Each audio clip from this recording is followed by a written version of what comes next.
فلا هادي له وأشهد أن لا إله إلا الله وحده لا شريك له وأشهد أن محمدا عبده ورسوله أما بعد فإن خير الحديث كتاب الله وخير الهدي هدي محمد صلى الله عليه وآله وسلم وشر الأمور محدثاتها وكل محدثة بدعة وكل بدعة ضلالة وكل ضلالة في النار. اعوذ باللہ السمیع العلیم من الشیطان الرجیم من حمزہ ونفخہ ونفثہ بسم اللہ الرحمن الرحیم رب اشرح لی صدری ویسر لی امری واحلل عقدۃ من لسانی یفقہوا قولی بسم اللہ الرحمن الرحیم ان اللہ وملائکتہ یصلون علی النبی یا ایہا الذین آمنوا صلوا علیہ وسلموا تسلیما اللہم صلی علی محمد وعلی آل محمد کما صلیت علی ابراہیم وعلی آل ابراہیم انک حمید مجید اللہم بارک علی محمد وعلی آل محمد کما بارکت علی ابراہیم وعلی آل ابراہیم انک حمید مجید اللہم ربنا آتنا فی الدنیا حسنة وفی الآخرة حسنة وقنا عذاب النار ربنا آتنا من لدنک رحمة وہیئ لنا من امرنا رشدا لا الہ الا انت سبحانک انی کنت من الظالمین حسبنا اللہ ونعم الوکیل یا حی یا قیوم برحمتک استغیث ولا حول ولا قوة الا باللہ العلی العظیم آمین۔ الحمدللہ آج 22 دسمبر 2019 کو سنڈے کے دن قرآن کلاس نمبر 9 میں ہم انشاءاللہ تعالیٰ سورۃ البقرہ کی آیت نمبر 6 سے آنورڈ سٹارٹ کریں گے۔ پچھلی کلاس کے اندر ہم نے سورۃ البقرہ کی پہلی 5 آیات کور کی تھیں اور بڑی ڈیٹیل کے ساتھ اس سورت کا تعارف بھی سنا تھا۔ اس میں ایک اہم بات جو میں نے کی تھی کہ سورۃ البقرہ کے آغاز ہی میں اللہ تعالیٰ نے جو انسانیت میں 3 کیٹیگریز پائی جاتی ہیں ہر زمانے میں ان کا ذکر کیا ہے۔ نمبر 1 ایمان والے لوگ جو بات قبول کر لیتے ہیں۔ نمبر 2 وہ لوگ جو کفر کی روش اختیار کیے ہوئے ہیں، اور نمبر 3 منافقین۔ دنیا کا کوئی بھی انسان آپ اٹھا لیں وہ ان 3 کیٹیگریز میں کہیں نہ کہیں فال کر رہا ہوگا، یا وہ ایمان والا ہوگا، یا وہ کافر ہوگا، یا وہ منافق ہوگا۔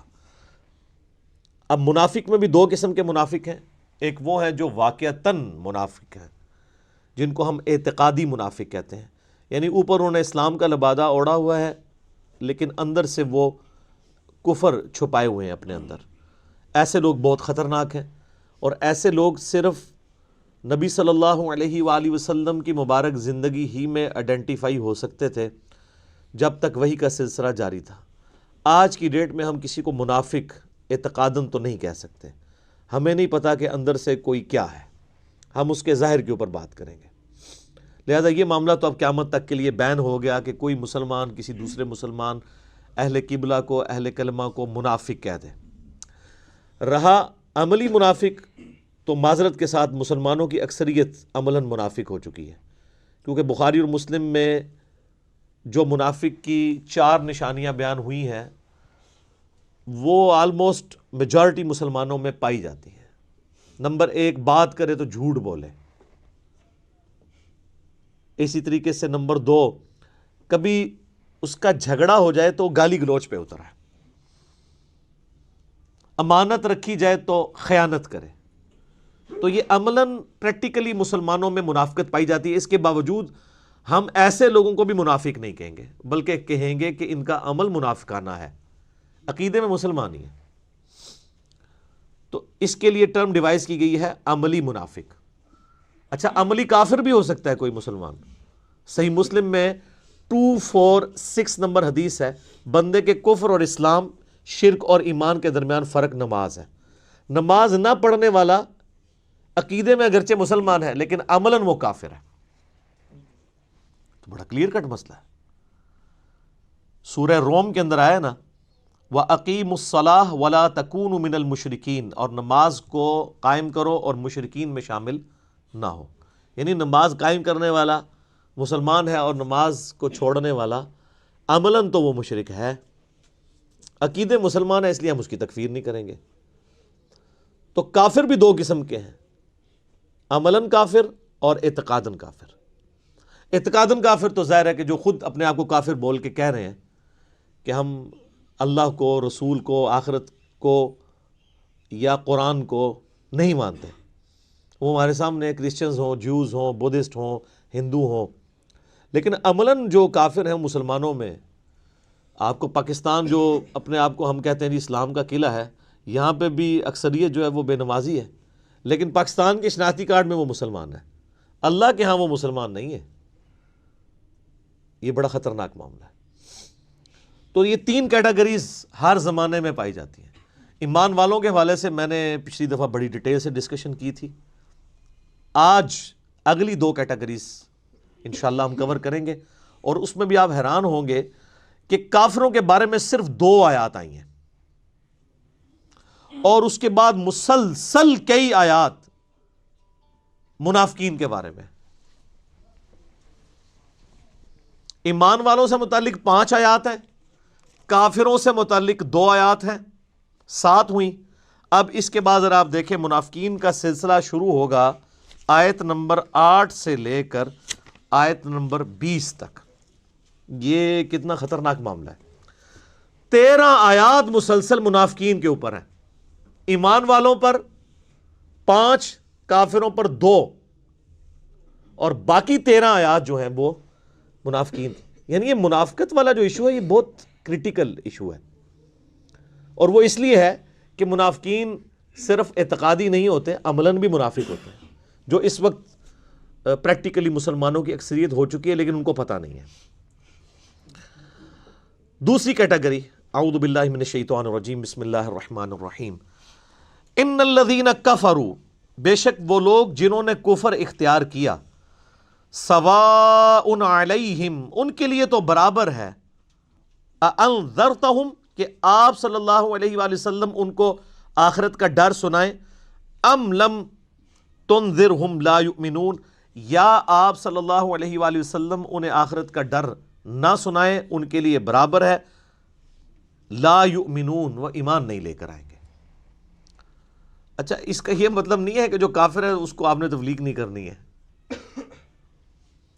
تو یہ کتاب ہدایت پوری انسانیت کے لیے، ھدی للناس وبینات من الہدی والفرقان. اس میں امپلائیڈ ہے ان الذین کفروا، بے شک وہ لوگ جنہوں نے کفر اختیار کیا ہے، جان بوجھ کے آنکھیں بند کی ہوئی ہیں. جس کو ڈاکٹر اسرار صاحب رحمہ اللہ تعالیٰ بڑی پیاری بات کرتے تھے کہ جو شخص سویا ہوا ہے اس کو تو آپ جگا سکتے ہیں، اور جو آنکھیں بند کر کے لیٹا ہوا ہے اس کو کوئی نہیں اٹھا سکتا، کیونکہ وہ پہلے ہی جاگ رہا ہے، جاگنا چاہتا نہیں ہے. تو ایسا شخص جس کے اوپر حق اور باطل واضح ہو چکا ہو، اس کے باوجود وہ جان بوجھ کے کفر کی روش اختیار کرے، اس کے لیے قرآن میں کوئی ہدایت نہیں ہے. یہ بڑا خطرناک معاملہ ہے. تو اس سے مراد وہ کافر ہیں کہ جو حق جاننے کے باوجود جان بوجھ کے اپنی قبیلے کی حمایت کے اندر، اپنی نسلی تعصب کے اندر، یا جیلسی فیکٹر کی وجہ سے، جس طرح یہودی تھے، نبی صلی اللہ علیہ وآلہ وسلم کو ماننے سے انکار کر دیا، وہ سب کے سب اس کیٹیگری میں فال کرتے ہیں. ان کے لیے اب آپ ان کو تبلیغ کریں نہ کریں ان کے لیے برابر ہے، وہ ایمان نہیں لے کر آئیں گے. ختم اللہ علی قلوبہم، اللہ نے ان کے دلوں پر مہر لگا دی ہے، سیل کر دی ہے. یعنی سیل ہو گئی، اب کوئی چیز اس کے اندر داخل نہیں ہو سکتی. وعلی سمعہم، اور ان کے کانوں پر بھی، وعلی ابصارہم، اور ان کی آنکھوں پر بھی، غشاوۃ، پردہ پڑ چکا ہے، وَلَهُمْ عَذَابٌ عَظِيمٌ، اور ان کے لیے بہت بڑا عذاب تیار کر رکھا ہے اللہ نے. وَلِعَوْذُ بِاللَّهِ تَعَالَى اللہم اجرنا من النار، اللہم اجرنا من النار، اللہم اجرنا من النار. اچھا، قرآن کا طالب علم جب اس طرح کی آیات پڑھتا ہے نا تو وہ پریشان ہو جاتا ہے کہ بھئی قرآن تو بہت سٹریٹ فارورڈ ہے، اور آپ دیکھ رہے ہیں کہ اللہ تعالیٰ کے مزاج میں وہ چیزیں نہیں ہیں جو آپ کو میٹھے میٹھے وائزین بتاتے ہیں. اس لیے میں کہتا ہوں کتابوں کا خدا اور ہے اور بابوں کا خدا اور. قرآن بہت اسٹریٹ فارورڈ ہے کیونکہ یہ کلام کرنے والا کون ہے؟ اللہ. بے پرواہ ہے اور وہ اسی پیشن کے ساتھ بات کرے گا تو آپ بھی اللہ کو سیریس لیں گے نا. اور اگر آپ کو یہ کہانی کرائی جائے گی خیر ہے جیسے ایک نانی اماں ہوتی ہیں ایک دادی اماں ہوتی ہیں تو اللہ تعالیٰ تو نانی اور دادی سے بھی بڑھ کے رحم کرنے والا ہے. یہ کہانی یہ کس آیت میں کس حدیث میں لکھی ہوئی ہے یہ بات؟ اور میں اس کو پھر اینٹی وینم الزامی جواب کے طور پہ پھکی کے طور پہ کہتا ہوں کہ اگر یہ نانی دادی اور ماں کے ساتھ آپ اللہ کو تشبیہ دے رہے ہیں اس کی محبت کو، تو کیا یہ نانی دادی اور ماں والی محبت اللہ تعالیٰ کی ابو جہل اور فرعون کے ساتھ بھی ہے؟ تو سارے کہیں گے نہیں. تو جو کلمہ پڑھ کے اللہ کے نافرمان اور باغی ہے ان کے ساتھ بھی ہے؟ نہیں. جو اللہ کی طرف رجوع لے آئے ان کے لیے. پورے قرآن میں ایک آیت بھی ایسی نہیں ہے کہ جو اللہ کا باغی ہو، رجوع نہ لانے والا ہو، اللہ کہتا ہوں میں اس کو معاف کرنے والا ہوں. ہمیشہ یہ ہے کہ جو توبہ کر لے، اپنی اصلاح کر لے، رجوع لے آئے. یہ درجنوں آیات ہیں، وہ وقت کے ساتھ آئیں گی، ورنہ تو میں اسی آیت کے اوپر ہی پورا یہ لیکچر ختم کر دوں گا. پھر آپ کا وہ یہ مصحف تو پچھلا تو 9 سال میں ختم ہوا ہے، یہ 18 سال میں بھی ختم نہیں ہونا. لیکن جنرل میں بات ضرور کروں گا تاکہ آپ کو ایک کنسیپٹ کلیئر ہو کہ جو باتیں بتائی گئی ہیں بالکل نان سینس باتیں ہیں. اس طرح کا کوئی کنسیپٹ نہیں ہے اسلام کے اندر. ایک میرا یوٹیوب پہ کلپ بھی ہے اللہ کی رحمت سے دھوکہ، وہ آپ کلپ دیکھیں. میں نے اس میں کراس ریفرنس کے طور پہ کئی آیات پیش کی ہیں کہ یہ آپ کو بالکل کہانی کرائی گئی ہے. اللہ تعالیٰ اپنے معاملات میں بہت سخت ہے. اچھا اس کی وجہ سے بعض لوگوں کے دماغ میں یہ بھی آ جاتا ہے کہ یار اللہ تعالیٰ دیکھو مور لگا دیتا ہے، نعوذ باللہ اللہ تعالیٰ کی اپروچ بڑی کوئی فنیٹک والی ہے، نعوذ باللہ. ایسا نہیں ہے. یہ ان لوگوں کے لیے جو جان بوجھ کے حق سے اناد کرتے ہیں تو پھر اللہ تعالیٰ کہ غضب کا کوڑا ان پہ پڑتا ہے کہ یار ان کو بات سمجھ بھی آ گئی تھی، اس کے باوجود انہوں نے یہ کیا ہے، اب میں ان کو نہیں چھوڑوں گا، اب ان کے اندر ہدایت داخل بھی نہیں ہو سکے گی. یہ بہت یعنی اس کو کہتے ہیں پوائنٹ آف نو ریٹرن. اب اس پہ اللہ تعالیٰ کو کوئی پوچھ نہیں سکتا، اس کو اللہ نے بین کیا ہے. لا يسأل عما يفعل وهم يسألون. اللہ کو کوئی نہیں پوچھ سکتا اس نے کوئی کام کیوں کیا ہے. اللہ ہر ایک کو پوچھ سکتا ہے. یہ اللہ کو گلہ نہیں کیا جا سکتا. رب ہے، مالک ہے، اس نے اپنے لیے رول طے کیا ہے کہ بھئی جب پوائنٹ آف نو ریٹرن پہ کوئی بندہ پہنچے گا، سچائی قبول کرنے کے باوجود وہ حق سے اناد کرے گا، اس کو نظر آ جائے گی سچائی ہے، پھر بھی وہ اناد کر دے گا، پھر میں مور لگا دوں گا. آؤ پھر وقت کا پیغمبر بھی اس کو ہدایت نہیں دے سکتا. انک لا تہدی من احببت ولکن اللہ یہدی من یشاء. اے نبی جس سے تم محبت کرتے ہو تم بھی اسے ہدایت نہیں دے سکتے. اللہ جسے چاہتا ہے ہدایت دیتا ہے. ہدایت کس کو دیتا ہے؟ والذین جاہدوا فینا لنہدینہم سبلنا. جو لوگ ہماری راہ میں کوشش کریں گے ان کے لیے ہم اپنی راہیں کھولیں گے. اس کائنات کی سب سے ایلیٹ چیز ایمان ہے، جس کے اوپر ہمیشہ کی کامیابیوں اور ناکامیوں کا فیصلہ ہونے والا ہے. تو آپ کیا سمجھتے ہیں کہ آپ کو یہ راہ چلتے فٹ پاتھ پہ گری پڑی مل جائے گی؟ اس کے لیے کوئی ایفرٹ پٹ نہیں کرنی پڑے گی. اور دنیا میں جس چیز کی منفعت چند سالوں کے لیے ہو وہ بھی اتنی ایفرٹ پٹ کرنے کے بعد ملتی ہے، اور جس سے ہمیشہ کی کامیابیاں آپ کا مقدر ہونے والی ہیں، آپ سمجھتے ہیں کہ وہ آپ کو چنگے جی لب جائے گی، مفت میں ہی مل جائے گی؟ نہیں، ناٹ ایٹ آل.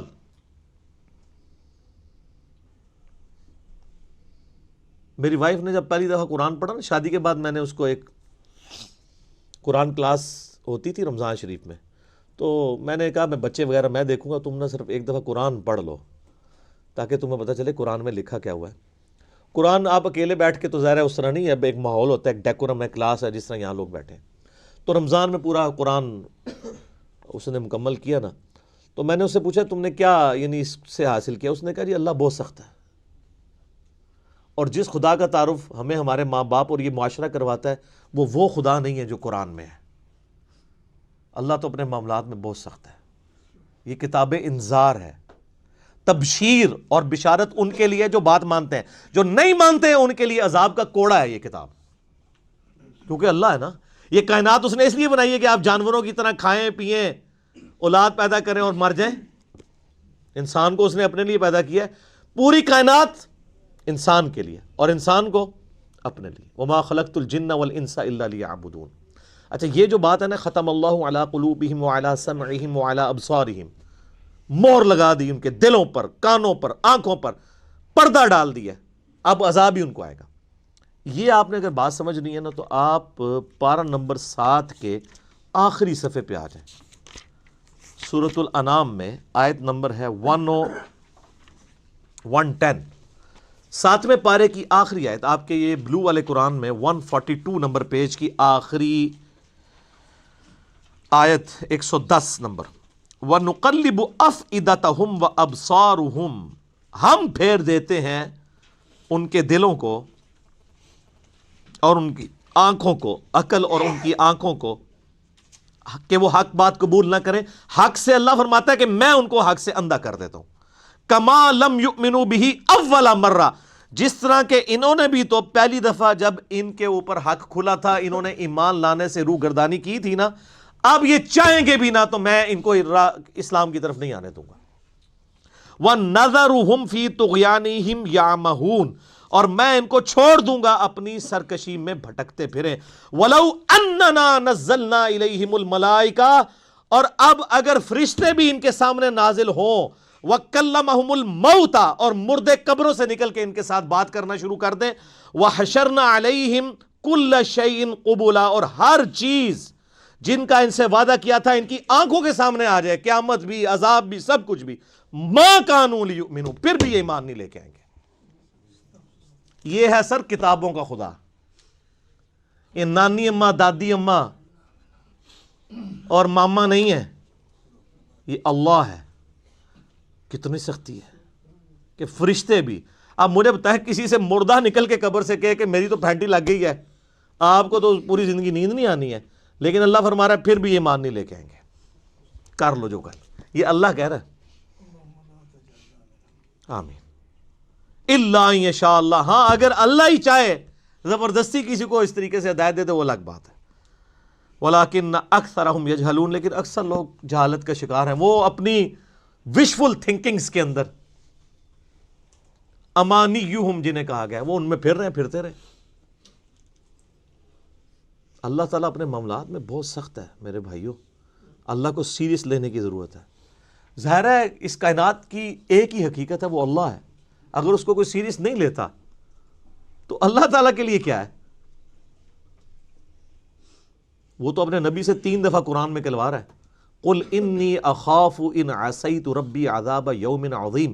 اے نبی تم فرما دو کہ بالفرض اگر میں بھی اپنے رب کی نافرمانی کروں تو مجھے خود اس بات کا ڈر لگا ہے کہ بڑے دن کا عذاب مجھے بھی آ پکڑے گا. جی سورۃ الانعام، سورہ یونس، سورہ الزمر، 3 صورتوں میں یہ ایک آیت 3 دفعہ آئی ہے.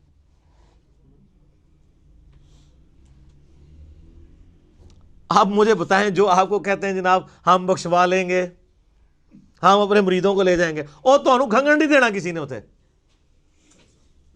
تو یہ اس لیے کہ نہ انہوں نے خود قرآن پڑھا ہوا ہے اور نہ آپ کو پڑھنے دیں گے، ورنہ آپ کا دماغ کھل جائے گا. او جی گاڈ از آل لونگ، یہ کرسچنز نے بھی ایک دھوکہ دیا ہے نا، گاڈ از آل لونگ. تو میں نے ان کو بھی پھکی دی تھی کہ اگر گاڈ از آل لونگ ہے اور وہ آل لونگ کا کنسیپٹ پھر صوفیاء کے ہاں ادھر مسلمانوں میں بھی داخل ہوا، وہ جی اللہ کو ہماری نمازیں چاہیے. اور سر اللہ نے کب کہا مجھے تمہاری نمازیں چاہیے؟ اللہ کہتا ہے تمہیں تمہارے لیے نمازیں چاہیے، اللہ کے لیے نہیں، اپنے لیے. گاڈ از آل لونگ، او آل لونگ اس کے لیے ہے جو اس کا بندہ بن جائے گا، باغی کے لیے نہیں. تو پھر میں نے ان کو دنیاوی طور پہ ایک الزامی جواب، اینٹی وینم پھکی دی ہے کہ بتاؤ تمہارے دشمن کی بھی بیوی ہو اگر کوئی اور اس کے چھوٹے چھوٹے 4 بچے ہوں، کیا تم اپنے دشمن کے لیے خواہش رکھو گے کہ اس کی بیوی چھوٹے چھوٹے 4 بچے چھوڑ کے مر جائے اور اس کے بچے سوتیلی ماں کے ہاتھوں پٹتے رہے، ان کے مینٹل ماڈلز تک بدل جائیں؟ سارے کہیں گے نہیں نہیں جی.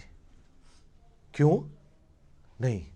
دل پسیجتا ہے. اچھا آپ کا دل پسیجتا ہے اور آپ نے ہمیں یہ کہانی کرائی ہے کہ اللہ تعالیٰ ماں سے اتنے گنا اور دادی سے اتنے گنا اور نانی سے اتنے گنا محبت کرتا ہے، تو وہ اللہ روزانہ ہزاروں ایسی عورتوں کو موت کیوں دیتا ہے جن کے 4 چھوٹے چھوٹے بچے ہوتے ہیں؟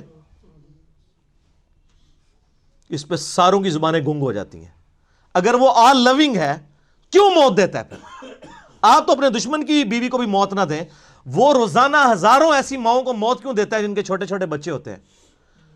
اس کا مطلب ہے آپ نے جو احساسات ڈیولپ کیے ہوئے ہیں کہ اللہ اپنے بندوں کے ساتھ یہ کرتا ہے، وہ نہیں ہے.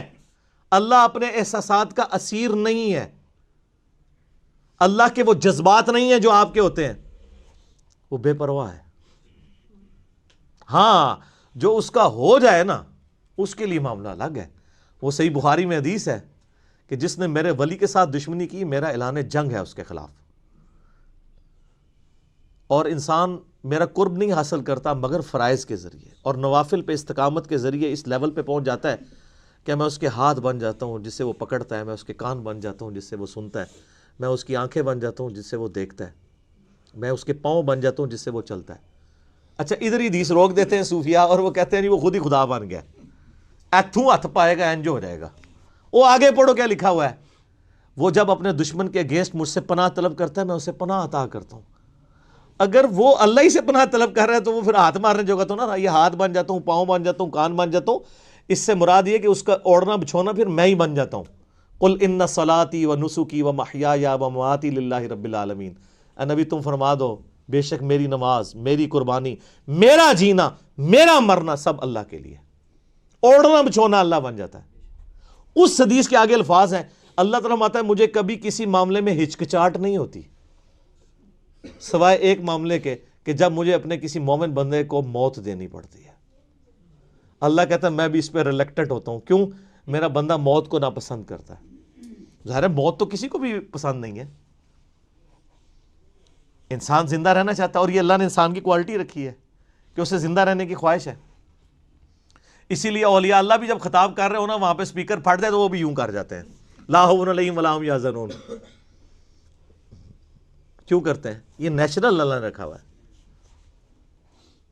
کسی اولیاء اللہ کو کہنا یہ سامنے یہ بھٹ صاحب کے پاس جو بندوق بڑی خطرناک سی انہوں نے تانی ہوئی ہے، کسی اولیاء اللہ کو کہنا پڑھ لے کلمہ میں چلان لگاؤں تو آپ دیکھ لیں اس کی کیا حالت ہوگی.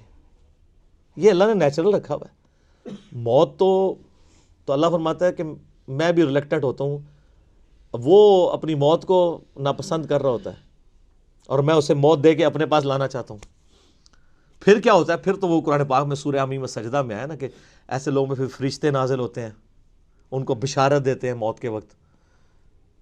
اور پھر سن ابی داؤد میں، سن نسائی میں بڑی ڈیٹیلڈ احادیث ہیں کہ جب ایمان والے کی موت کا وقت قریب آتا ہے تو باقاعدہ اس کو آمادہ کیا جاتا ہے کہ وہ خود کہے کہ میں مرنا ہے. وہ جب سب کچھ دیکھتا ہے وہ کہتا ہے ٹھیک ہے جی جان دو. پہلے نہیں کہتا جان دو. بڑا مشکل کام ہے. پہلے کہنا کہ جان دو تو حضرت موسیٰ علیہ السلام تھپڑ کیوں مارتے ہیں اسرائیل کو؟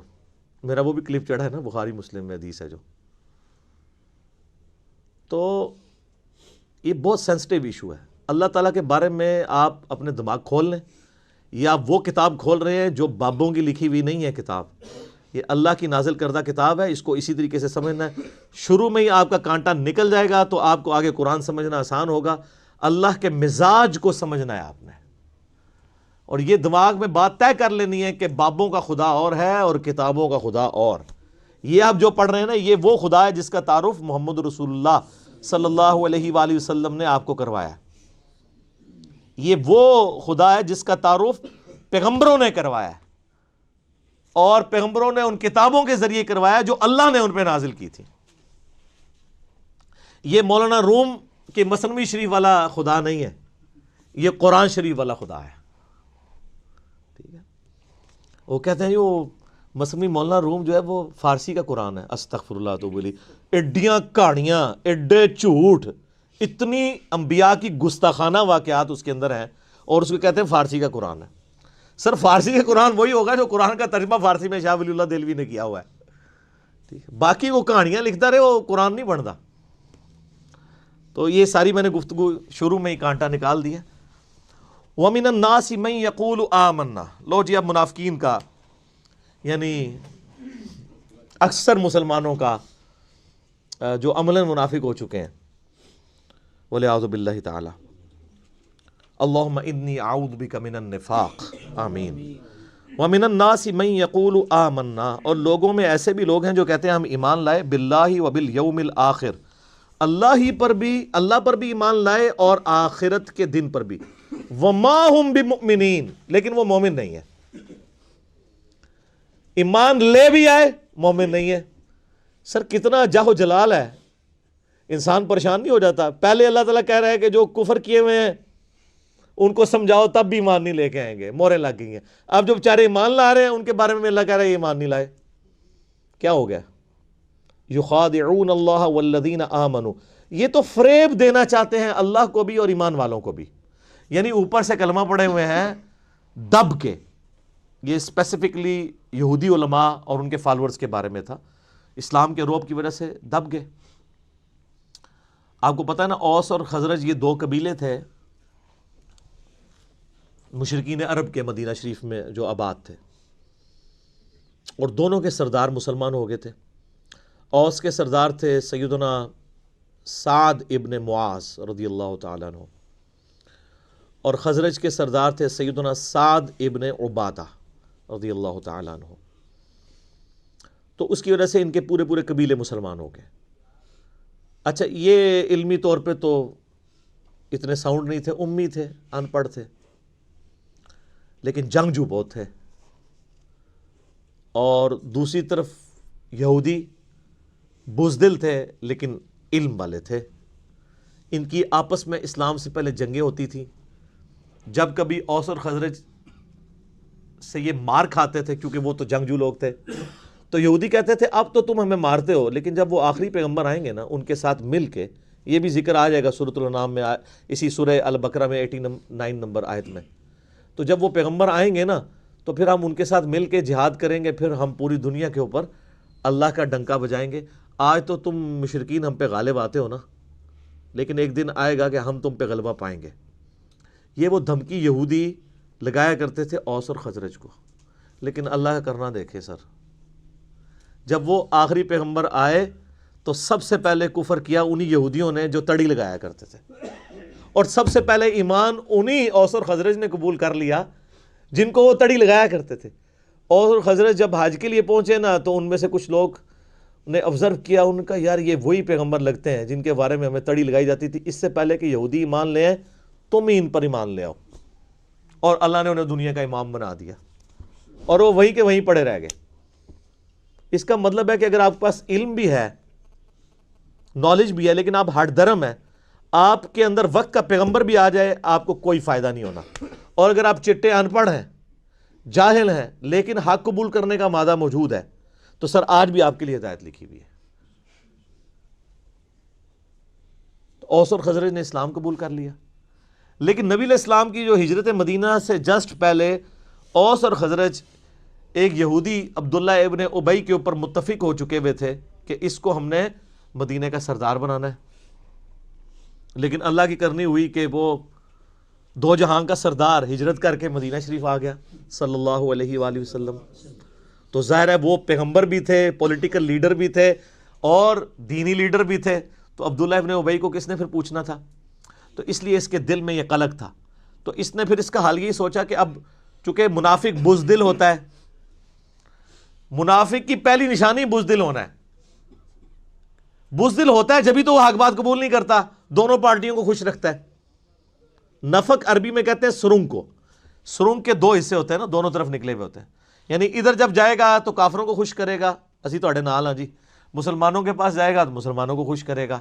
کیوں کہ بھائی اگر وہ ایک پارٹی کے ساتھ لگے گا نا تو دوسری پارٹی کے ساتھ جب جنگ ہوگی یا جھگڑا ہوگا تو اس کی بھی لائف سٹیک پہ لگے گی، تو وہ تو ہوتا ہے اپنی لائف بچانے والا، اس لیے پھر منافقت اختیار کر لیتا ہے کہ جس پارٹی کا پلڑا بھاری ہوگا میں اس کے ساتھ اٹیچ ہو جاؤں گا، تو دونوں کے ساتھ اپنی یاریاں لگا کے رکھی ہوتی ہے۔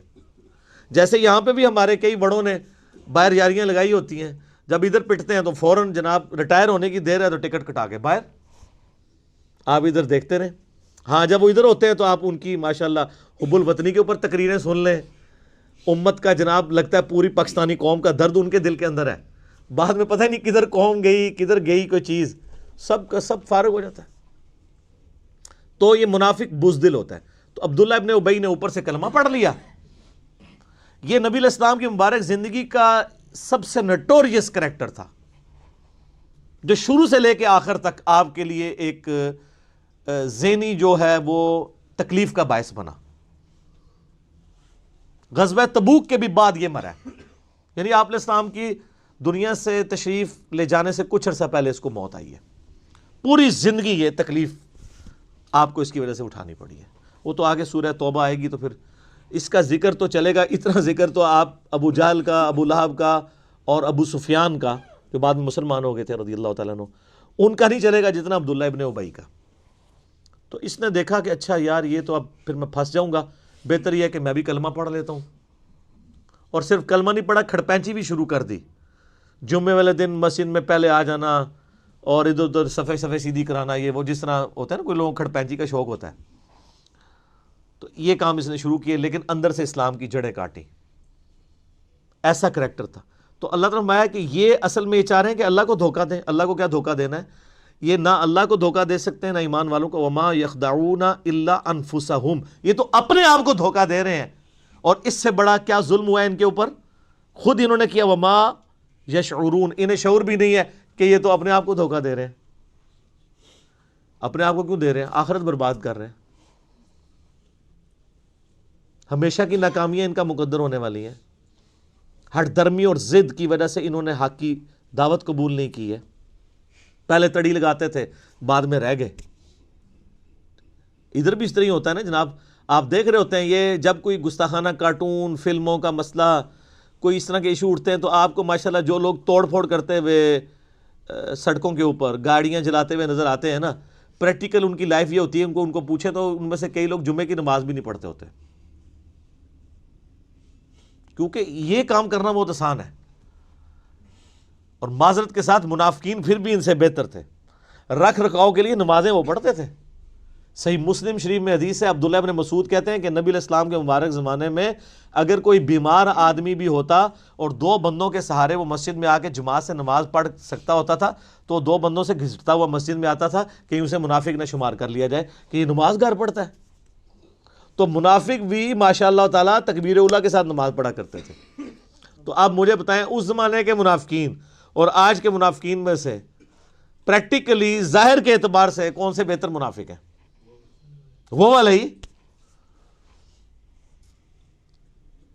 نبی علیہ السلام کی مبارک داڑھی میں بم دکھایا ان خبیثوں نے اور کارٹون بنائے.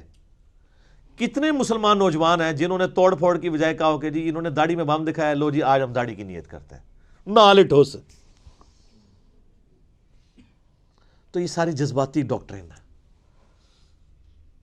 حق بات کے اوپر چلنا یہ بہت مشکل کام ہے. نعرے لگانا بہت آسان ہے. تو اللہ تعالیٰ فرماتا ہے یہ اپنے آپ کو دھوکہ دے رہے ہیں، ان کو شعور بھی نہیں. فی قلوبہم مرض، ان کے دلوں میں تھا مرض. فزادہم اللہ مرضا، اللہ نے بھی ان کا مرض اور بڑھا دیا. دیکھیں یہ سٹائل دیکھیں گفتگو کا. ہمیں لوگ کہتے ہیں میٹھی میٹھی باتیں کرو. اللہ تو ہمارا ان کے دل میں بیماری تھی، اللہ نے ان کی بیماری اور زیادہ کر دی. آپ کے حساب سے تو ہونا چاہیے تھا بیماری تھی، اللہ نے ان کو شفا دے دی. ہاں، کتابوں کا خدا اور ہے اور بابوں کا خدا اور. اللہ بے پرواہ ہے، وہ بھیک نہیں مانگ رہا آپ سے کہ میرے اوپر ایمان لے کے آؤ. وہ تڑی لگا رہا ہے آپ کو. ایمان لاؤ گے تو ٹھیک، نہیں تو دوزخ میں جاؤ گے سیدھے. یہ ذہن میں رکھیں. وَلَهُمْ عَذَابٌ عَلِيمٌ، اور ان کے لیے دردناک عذاب ہے. کافروں کے لیے آیا بڑا عذاب اور اس کے لیے سخت لفظ ہے دردناک عذاب. بِمَا كَانُوا يَكْذِبُونَ، بسبب اس کے کہ انہوں نے تکذیب کر دی. تکذیب کہتے ہیں کہ سچائی کو ماننے کے باوجود جھٹلا دینا. ان کو تو پتا تھا کہ یہ وہی پیغمبر آخر الزمان ہیں جن کی نشانیاں اولڈ ٹیسٹمنٹ اور نیو ٹیسٹمنٹ کے اندر موجود ہیں. تو انہوں نے کیوں انکار کیا؟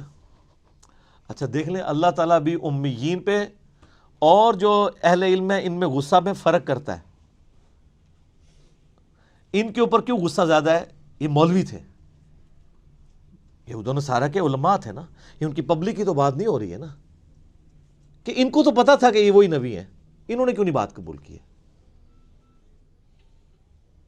آپ ایک جاہل آدمی کو کسی حد تک بینیفٹ آف ڈاؤٹ دے سکتے ہیں، لیکن ایک عالم وہ اس طرح کی حرکت کرے اس کو بینیفٹ آف ڈاؤٹ نہیں ملے گا.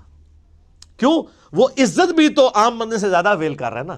کل کو جب اس کا سکینڈل نکلے گا پھر اس نے یہ نہیں کہنا کہ جی جناب وہ اگر داڑھی والے یہ برا کام کرتے ہیں تو بغیر داڑھی والے بھی تو کرتے ہیں نا، ان کو کیوں نہیں میڈیا اچھالتا؟ اس لیے کہ سر بغیر داڑھی والا دین کے نام کے اوپر چندے اور بینک بیلنسز اور عزت کے ٹوکرے بھی تو انجوائے نہیں نہ کر رہا، تو سر پھر چوپڑیاں نالے دو تو نہیں ہون گیا نا. آپ پراٹھا کھانا چاہتے ہیں وہ بھی دو، اس طرح تو نہیں ہوگا نا.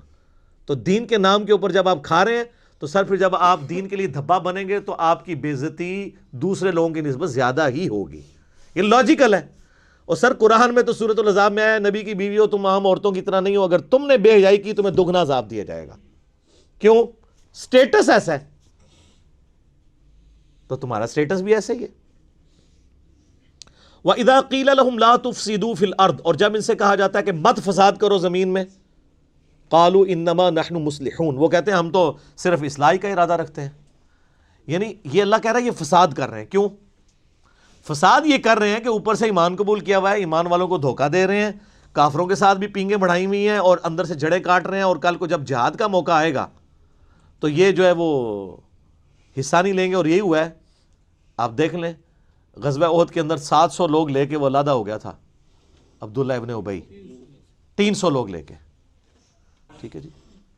تو وہی عبداللہ ابن ابی نے جب یہ حرکت کی تو عبداللہ ابن مسعود کہتے ہیں کہ اللہ کی قسم اگر غزوہ احد سے پہلے مجھے کوئی پوچھتا کہ رسول اللہ کے صحابہ میں کوئی منافق بھی ہے تو میں کبھی نہ یہ بات مانتا، کیونکہ ساری ماشاءاللہ تکبیر اللہ سے نماز پڑھ رہے ہیں. یہ تو موقع ہے پتہ لگا نا کون کون محبوب کی امت سے ہے. یہ ویسے کہہ دینا تو آسان ہے جو کچھ بھی ہے تیرے محبوب کی امت سے ہے. یہ تو دودھ دہی کا کاروبار جب کرتے ہوئے پانی ملا رہا ہوگا پھر پتہ چلے گا نا کہ محبوب کی امت سے ہے کہ نہیں. جس نے ملاوٹ کی وہ ہم میں سے نہیں. صحیح مسلم کی حدیث. تو اللہ تعالیٰ فرماتا ہے کہ جب انہیں کہا جاتا ہے فساد مت کرو تو وہ کہتے ہیں ہم تو اصلاح کا ارادہ رکھتے ہیں، صلح صفائی سے چلنا چاہیے. کیونکہ منافقین ظاہر ہے چونکہ بزدل ہوتے تھے، جہاد کے بھی بڑے مخالف ہوتے تھے. اور جب نبی علیہ السلام نے، آپ کو پتہ ہے غزوہ بدر سے پہلے بھی آپ نے 8 مہمات روانہ کی تھی تاکہ عرب کے لوگوں کی لائف لائن کاٹی جائے، کیونکہ انہوں نے مسلمانوں کی ساری جائیدادوں پہ قبضہ کر لیا تھا. تو نبی علیہ السلام نے اس کے بدلے کے طور پر، اور یہ غزوہ بدر میں بھی ہوا، وہ آگے چل کے سورۃ الانفال میں آ جائے گا. تو کہتے تھے یہ لڑائی جھگڑے کا کوئی فائدہ نہیں ہے، بس میٹھی میٹھی باتیں. سر میٹھی میٹھی باتیں کرنے سے کبھی بدماش اپنی پوسٹ چھوڑیں گے؟ آج کافر کہتے ہیں جی اسلام نے تلوار کے زور کے اوپر رومن اور پرشین امپائر اکھاڑی ہے. تو سر پھر کس طرح اکھاڑتے؟ تلوار کے بغیر بدماش اپنی جگہ چھوڑتا ہے؟ نہیں. اسلام نے یہ جو نیا دور شروع کیا ہے وہ تلوار کے زور پہ کیا ہے. سورہ توبہ کی آیت نمبر 14 ہے کہ اللہ تعالیٰ صحابہ کرام سے کہتا ہے ہم تمہاری تلواریں ان کے اوپر مسلط کریں گے. صدیوں سے بیٹھے ہوئے بدماش کیسے اکھاڑے جائیں گے؟ تو یہ جہاد اور قتال کے پیچھے حکمت یہ تھی.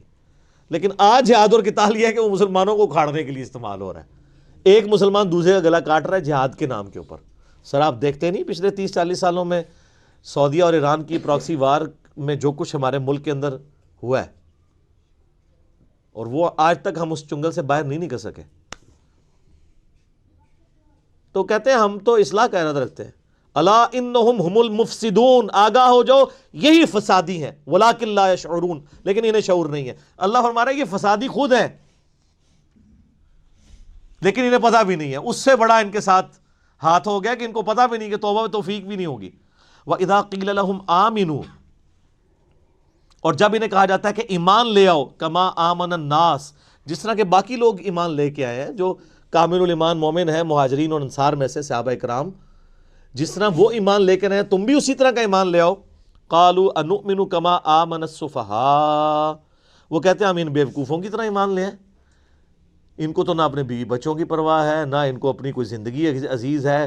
کل کو جہاد میں جائیں گے کٹ جائیں گے، پیچھے بیوی بچوں کا کیا بنے گا؟ یہ تو ہے ہی سارے بیوقوف ہیں. اور اللہ تعالیٰ کی طرف سے جواب سنیں، الا انہم هم السفہاء ولکن لا یعلمون، آگاہ ہو جو بے شک یہی لوگ ہی بیوقوف ہیں جو یہ صحابہ کرام کو بیوقوف کہہ رہے ہیں، لیکن ان کو خود بھی علم نہیں ہے. انہوں نے تو آخرت کا سودا کر لیا. سورہ توبہ میں آتا ہے ہم نے مومنین کی جانوں اور مال کے عوض ان کو جنت دے دی ہے، جنت کے عوض ان کی جان اور مال ہم نے خرید لیا ہے. اور خوشخبری ہو تمہیں اس بیعت کے اوپر جو اللہ سے تم نے بیعت کی ہے. ہمارے مسلمان بھی بیعت کرتے ہیں لیکن اپنا جان مال جو ہے وہ پیروں فقیروں پہ لٹا رہے ہوتے ہیں. اللہ فرماتا ہے کہ اللہ کے لیے لٹاؤ، بیعت اللہ سے ہو. پیغمبر کے ذریعے صلی اللہ علیہ وآلہ وسلم. وَإِذَا لَقُوا الَّذِينَ آمَنُوا، اور جب یہ ملتے ہیں اہل ایمان سے، قَالُوا آمَنَّا، کہتے ہیں ہم ایمان لاتے ہیں. وَإِذَا خَلَوْا إِلَىٰ شَيَاطِينِهِمْ، اور جب اپنے شیطانوں کے ساتھ علیحدہ ہوتے ہیں یعنی دوسری پارٹی کے ساتھ، قَالُوا إِنَّا مَعَكُمْ، بے شک ہم تو تمہارے ساتھ ہیں. انما نحن مستہزئون، ہم تو اوپر اوپر سے ہنسی مذاق کے طور پہ انہیں کہہ رہے ہوتے ہیں کہ ہم مسلمان ہیں. دوغلی پالیسی. اور اللہ نے کہا کہ اپنے شیطانوں کے ساتھ جب ملتے ہیں، شیطان کن کو کہا؟ ان کافروں کو، ان کے سرغنہ جو علماء یہود تھے ان کو. اب کٹھے ہوتے ہیں اپنے شیطانوں میں. اچھا، شیطان لفظ کے دو مطلب ہیں، ایک ہے اللہ کی رحمت سے دور، اور ایک شیطان کا مطلب ہے جو حسد اور بغض میں بھرا ہوا ہو. یہ بیک وقت دونوں معنی شیطان کے اوپر فٹ آتے ہیں. اللہ کی رحمت سے وہ دور ہے کیونکہ مردود بارگاہ ہے، اور اس میں حسد اور بغض ابن آدم کا پایا جاتا ہے کیونکہ وہ یہ سمجھتا ہے کہ نہ اللہ مجھے آدم علیہ السلام کے معاملے میں آزمائش میں ڈالتا اور نہ میں مردود بارگاہ ہوتا. تو یہ دونوں چیزیں اس میں. تو اللہ نے یہ انسانوں میں سے شیطان ہیں وہ لوگ جن کے ساتھ منافقین ملتے ہیں اور کہتے ہیں ہم تو مذاق کر رہے تھے، انما نحن مستہزئون، ہم تو صرف مذاق کر رہے تھے. اللہ طرف ہمارا ہے اللہ یستہزئ بہم، اللہ ان کے ساتھ اصل میں مزاح فرما رہا ہے جیسا کہ اس کی شان کے لائق ہے. وَيَمُدُّهُمْ فِي طُغْيَانِهِمْ يَعْمَهُونَ، اور اللہ ان کو ڈھیل دے رہا ہے تاکہ اپنی سرکشی میں بھٹکتے رہیں اور سرکشی کریں تاکہ اور بڑے عذاب کے مستحق ہوں. اللہم اجرنا من النار، آمین. اچھا، یہاں پہ استہزاء کا لفظ اللہ نے اپنے لیے بھی استعمال کیا. اس پہ اعلیٰ حضرت نے جو ترجمہ کیا ہے نا، وہ انہوں نے عربی میں ہی کر دیا، اللہ ان سے استہزاء فرماتا ہے. باقی لوگوں نے ترجمہ کیا اللہ ان سے مذاق کرتا ہے. تو اس پہ پھر وہ باقی اعتراض کرتے ہیں کہ جی دیکھیں جی، مذاق تو ایک نٹوریس چیز ہے اور اس لیے یہ لفظ اللہ کی طرف منسوب کرنا جو ہے وہ گستاخی ہے. تو وہ پھر استہزاء کا ترجمہ استہزاء ہی کر دیتے ہیں. کوئی گستاخی نہیں ہے. اللہ نے جب لفظ استعمال کیا ہے تو وہ جن معنوں میں استعمال کیا آپ اسی، اور وہ بہتر ترجمہ ہے اللہ ان سے مزاح فرماتا ہے جیسا کہ اس کی شان کے لائق ہے. اس میں یہ جھگڑے میں نہیں پڑنا چاہیے جی آپ یہ نٹوریس ورڈ یوز کر رہے ہیں. اللہ نے خود کیا واللہ خیر الماکرین، خفیہ تدبیر ترجمہ کیا ہوا ہے. وہ تدبیر خود عربی کا لفظ ہے، وہ بھی آ سکتا تھا. اولئک الذین اشتروا الضلالۃ بالہدی، اللہ فرماتا ہے یہ ہیں وہ منافق جنہوں نے خرید لی ہے گمراہی ہدایت کے بدلے میں. ہدایت بیچ دی اپنے ہاتھوں سے، مفت کی ہدایت ملی ہوئی تھی اور گمراہی خرید لی. فما ربحت تجارتہم وما کانوا مہتدین، تو اب ان کو یہ تجارت نفع نہیں دے گی اور نہ وہ ہدایت پہ کبھی آئیں گے. انہوں نے یار دیکھیں، بالکل کوئی شخص دریا کے کنارے پیاسا مر جائے تو کتنی بڑا بدبخت ہے. محمد رسول اللہ دنیا میں جلوہ افروز ہوں، اللہ کے ریپریزنٹیٹیو، ہر لحاظ سے حجت تمام ہوئی ہو، ان کی موجودگی میں بھی کوئی کفر کی موت مر جائے، اس سے بڑا کون بدبخت ہو سکتا ہے؟ تو اللہ فرماتا ہے انہوں نے تو ہدایت آئی ہوئی اپنے ہاتھوں سے دے کے گمراہی خرید لی ہے اور اب ان کو ہدایت نہیں ملنی ہے. اب دو مثالیں اللہ تعالیٰ نے بیان کی ہیں بڑی مزیدار منافقین کے بارے میں. پہلی مثال سنیں، مثلہم کمثل الذی استوقد نارا، ان کی مثال اس طرح ہے جیسے کوئی شخص آگ روشن کرے، فلما اضاءت ما حولہ، اور جب ہر چیز روشن ہو جائے اس آگ کی وجہ سے جتنی اس ماحول میں ارد گرد ہے، ذہب اللہ بنورہم، اللہ تعالیٰ ان کی آنکھوں کا نور ہی لے جائے، وترکہم فی ظلمات لا یبصرون، اور ان کو اس گھپ اندھیرے میں رہنے دے جہاں ان کو کچھ سجھائی نہ دے. صم بکم عمی فہم لا یرجعون، پھر وہ ایسے لوگ گونگے ہیں، اندھے ہیں اور بہرے ہیں. سمن بہرے ہیں، بکمن گونگے ہیں، عمیون اندھے ہیں، فہم لا یرجعون یہ واپس نہیں پلٹ سکتے. یہ مثال ایسے دی کہ پرانے زمانے میں لوگ جنگلوں کا سفر کرتے تھے نا، بڑی مشکل سے لکڑیاں جمع کرتے تھے، رات کے وقت روشنی جلاتے تھے تاکہ کوئی جنگلی جانور حملہ آور نہ ہو. اللہ تعالیٰ نے آگ کا ایسا روب رکھا ہے کہ آگ کہیں جل رہی ہو تو شیر بھی قریب نہیں جاتا، شیر بھی آگ سے ڈرتا ہے. تو وہ اپنی سیکیورٹی کے لیے آگ جلایا کرتے تھے. یا سردیوں کا موسم ہے تو وہ اس سے ہیٹ حاصل کرے، پلس روشنی بھی مل جاتی تھی، اس وقت الیکٹریسٹی تو نہیں تھی، تو اسی روشنی میں اپنے باقی کام کر لیتے تھے، کھانا پکانے کا یہ وہ۔ تو اللہ تعالیٰ فرماتا ہے ان کی مثال اسی طریقے سے ہے کہ اتنی محنت کے ساتھ ایک جنگل میں کوئی آگ جمع کرے، روشنی بھی ہو جائے، سب کچھ نظر آنا شروع ہو جائے، اور عین اس وقت میں اس روشنی سے نفع اٹھانے والے لوگوں کی بینائی ختم ہو جائے،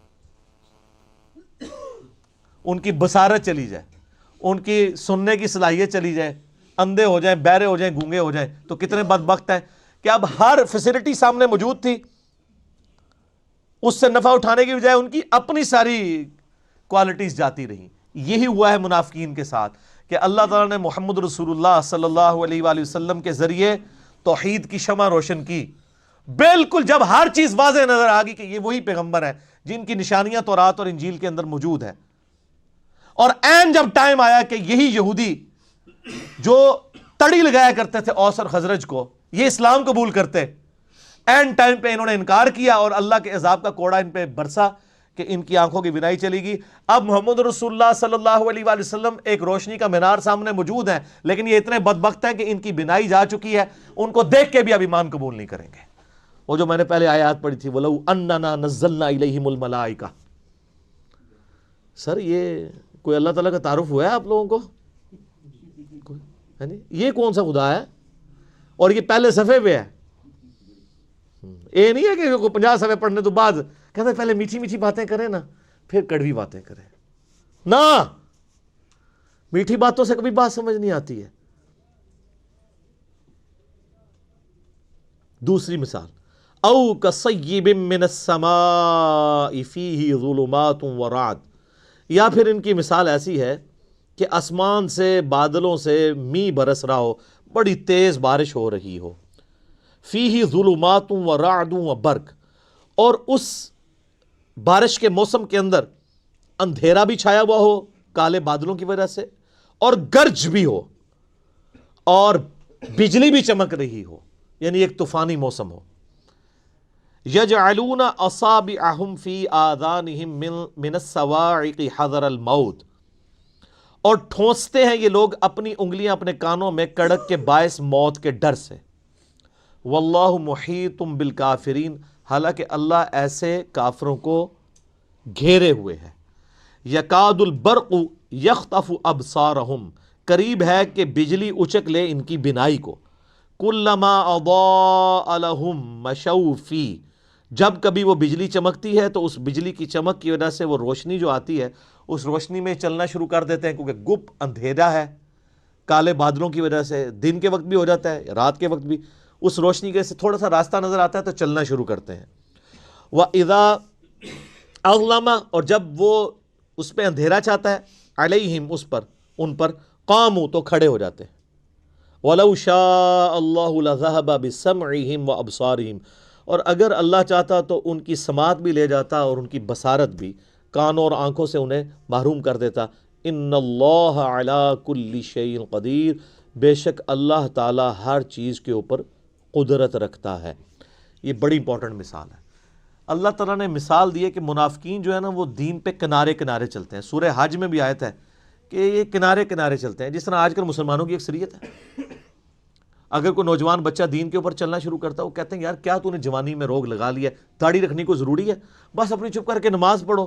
جو تھوڑے اور لبرل ہیں وہ کہتے ہیں نماز ہی پڑھنی ہے نا گھر ہی پڑھ لو، کیوں فنیٹک بن رہے ہو؟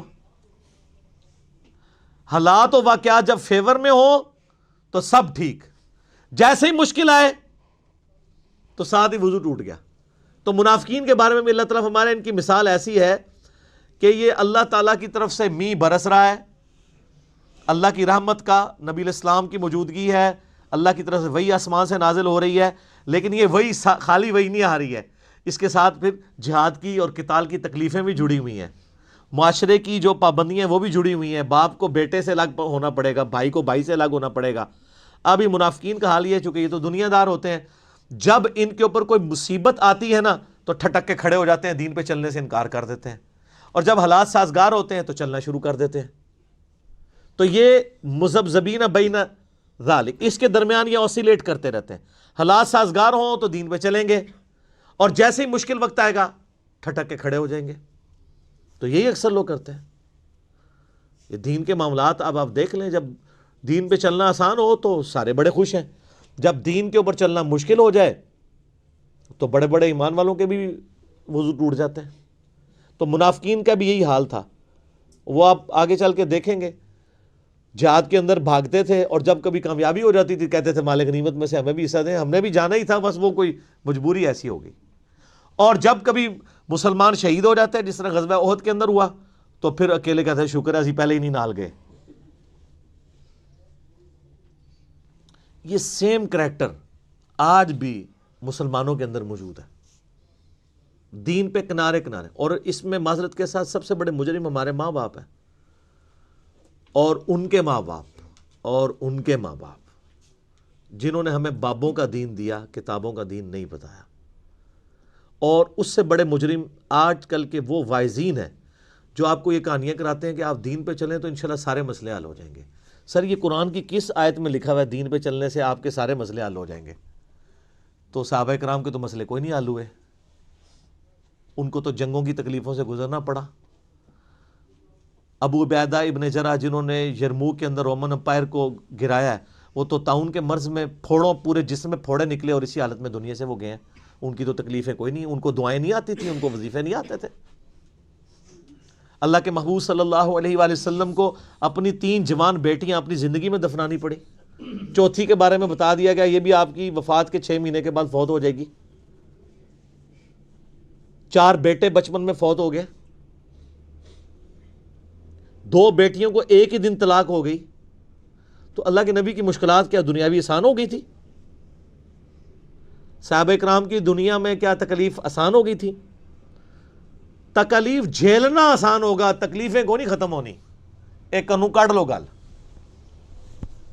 وہ آسان اس لیے ہو جائے گا ان اللہ مع الصابرین, اللہ آپ کو صبر کی توفیق دے دے گا. بس تکلیفیں دور کوئی نہیں ہونی. یہ آپ کو کہانیاں کرا رہے ہیں لوگ, اور پھر لوگ جہاں رابطہ کرتے ہیں وہ جی جناب جب سے دین پہ چلے ہیں کاروبار خراب ہو گیا. تو ہمیں تو بتایا گیا تھا کاروبار چمکے گا, کہانی کرائی گئی تھی. ایسا تو نہیں ہوگا, مشکلات آئیں گی. جامع ترمذی میں ابو داؤد میں حدیث ہے کہ سب سے زیادہ تکلیفیں اللہ تعالیٰ کی طرف سے پیغمبروں پہ آتی ہیں, اس کے بعد ان پہ آتی ہیں جو ان کے بعد سب سے بڑھ کے اللہ کو محبوب ہوتے ہیں, اور اس کے بعد ان پہ آتی ہیں جو ان کے بعد سب سے بڑھ کر اللہ کو محبوب ہوتے ہیں. حتیٰ کہ انسان پہ تکلیفیں آتی رہتی ہیں اور اس کے بدلے اللہ اس کے گناہ معاف کرتا رہتا ہے, اور جب وہ دنیا سے اٹھایا جاتا ہے تو پاک و صاف اٹھایا جاتا ہے. سر پھر آپ دیکھ لینا, اسی لیے المستدرک الحاکم میں جب سیدنا ابو ذر غفاری رضی اللہ تعالیٰ عنہ کا چیپٹر بند ہے نا امام حاکم نے, تو پہلی حدیث یہی لے کے آئے ہیں جو میں نے بیان کی ہے کہ سب سے زیادہ تکلیفیں کس پہ آتی ہیں؟ انبیاء پہ, اس کے بعد ان کے اوپر آتی ہیں جو انبیاء کے بعد. وہ یہ بتانا چاہ رہے تھے کہ ابو ذر غفاری کی پوری زندگی غموں سے عبارت ہے, تو کوئی یہ نہ سمجھے کہ ان پہ غم کیوں ہے, تو وہ اس لیے کہ یہ انبیاء کے بعد سب سے بڑھ کر اللہ کو محبوب بندوں میں سے ایک بندہ تھا. اور میرا کلپ بھی آپ ذرا یوٹیوب پہ ایک اشک بار آنکھوں سے سننے والا کلپ ہے سیدنا ابو ذر غفاری صادق کے نام سے, تو آپ کو پتہ چلے کہ ان کی زندگی میں ان کو کیسی مشکلات اٹھانی پڑی. تو تکلیفیں جڑی ہوئی ہیں, ان کی تکلیفیں تو کوئی دور نہیں ہوئی. سیدنا ابو ذر غفاری رضی اللہ تعالیٰ عنہ کی, ان اللہ علی کل شیء قدیر, بے شک اللہ تعالیٰ ہر چیز پر قدرت رکھتا ہے. اللہ کی قدرت یہ بھی ہے کہ کسی کو زبردستی ہدایت دے دے, لیکن اس نے فیصلہ یہی طے کیا ہے کہ جو کوشش کرے گا نا, پہلی کوشش آپ نے کرنی ہے. انا ہدیناہ السبیل اما شاکرا و اما کفورا, ہم نے راستہ ہدایت کا واضح کر دیا, اب تمہاری مرضی ہے, چاہے تو شکر گزاری کی روش اختیار کرو خواہ نہ شکری کی. اللہ نے زبردستی ہدایت کوئی نہیں دینی, یہ اس کی ضد ہے. اس نے اپنا رول ہی ایسا رکھا ہے. ابو الحکم تھا ابو جہل, حکمت کا باپ, سارے فیصلے کرتا تھا وہاں کے بڑے بڑے, سمجھ لیں وہاں کا چیف جسٹس تھا. اور اسی کے غلام ہے سیدنا یاسر, سیدہ سمیہ, ان کا بیٹا عمار بن یاسر رضی اللہ عنہم اجمعین وعلیہم السلام اجمعین ورحمہم اللہ اجمعین. لیکن آپ دیکھ لیں اس ابو جہل کو ہدایت کوئی نہیں ملی ہے. سیدہ سمیہ کو مل گئی, سیدنا یاسر کو مل گئی, اور ایسی ہدایت ملی کہ جان بھی انہوں نے اپنی لٹا دی, اسلام کے پہلے شہید بنے, اور ابو جہل کو بات ہی نہیں سمجھ آئی. امیہ ابن خلف کو سمجھ نہیں آئی، ان کے غلام کو سیدنا بلال کو سمجھ آ گئی۔ تو جو کوشش کرے گا اس کے لیے ہدایت ہے، ورنہ کوئی ہدایت نہیں ہے، سیدھی سیدھی چنڈی جڑی اللہ کی طرفوں، بالکل کنو کاٹ لو گل۔ اور یہ نا یہ وہ جیسے الیاس قادری صاحب وہ مدنی چینل پہ اتنا بڑا انہوں نے لکھ کے لگایا ہوتا ہے نا، وہ بیج لگائے ہوتے ہیں، غیبت کے خلاف جنگ جاری رہے گی۔ سر یہ گلے میں تختی لٹکائیں کہ خدا بابوں کا خدا اور ہے اور کتابوں کا خدا اور، یہ تختیاں جو ہے نا آپ کے گلوں میں لٹکی ہونی چاہیے، اس کے بیج بنائیں، یہ اپنے گھروں کے باہر لکھ کے لگائیں، میں تو کہتا ہوں مسجدوں کے باہر یہ لکھ کے لگائیں، کتابوں کا خدا اور ہے اور بابوں کا خدا اور، تاکہ لوگوں کو پتہ چلے۔ ایک شعر اور بھی لکھ دیجیے گا، کون سا؟ نہ میں وابی نہ میں بابی، میں ہوں مسلم علمی کتابی، اور یہ علمی کتابی ہے، سورہ احقاف کی آیت نمبر 4 ہے، ایتونی بکتاب من قبل ھذا او اثارۃ من علم ان کنتم صادقین۔ نبی فرماؤ اگر تم قرآن کو نہیں مانتے، اس قرآن سے پہلے جو کتابیں نازل ہوئی ہیں یا کوئی علم کے آثار آئے ہیں تو اس سے بات کر لو۔ علم اور کتاب دونوں آئے ہیں، علمی کتابی بھی قرآن میں موجود ہے۔ ٹھیک ہے جی، اللہ تعالیٰ سے دعا ہے جو حق بات میں نے کہی اللہ تعالیٰ ہمارے دلوں میں راسخ فرمائے۔ اگر جذبات میں میرے منہ سے کوئی غلط بات نکل گئی، اللہ تعالیٰ ہمارے دلوں ہی سے محو کر دے، ہمیں معاف بھی کر دے، ہمیں کتاب و سنت کی تعلیمات پر عمل کر کے دوسرے بھائیوں تک پہنچانے کی توفیق عطا فرمائے۔ اللہم صلی علی محمد وعلی آل محمد کما صلیت علی ابراہیم وعلی آل ابراہیم انک حمید مجید۔ اللہم بارک علی محمد وعلی آل محمد کما بارکت علی ابراہیم وعلی آل ابراہیم انک حمید مجید۔ سبحانک اللہم وبحمدک اشہد ان لا الہ الا انت استغفرک واتوب الیک وما علینا الا البلاغ المبین۔ جزاکم اللہ خیرا۔